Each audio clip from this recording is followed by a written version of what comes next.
The use of mobiles by low-income youth in Africa has increased from 50 million in 2003 to over 250 million users in 2007. Tino Kreutzer, a master's student at UCT, conducted a pilot study amongst learners in the Philippi township in Cape Town in order to find out how mobiles were being used. There's no data on how are cell phones being used. We have the industry data that tells us how many cell phones there are. Basically, they tell how many SIM cards we have in each country. But really, there's almost no data that tells us exactly what are people doing.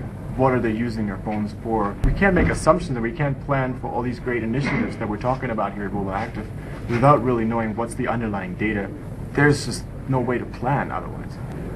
We can't really be relying on the statistics that we get from household surveys. Some of them are really good because they give us more depth of what people actually have and what they use.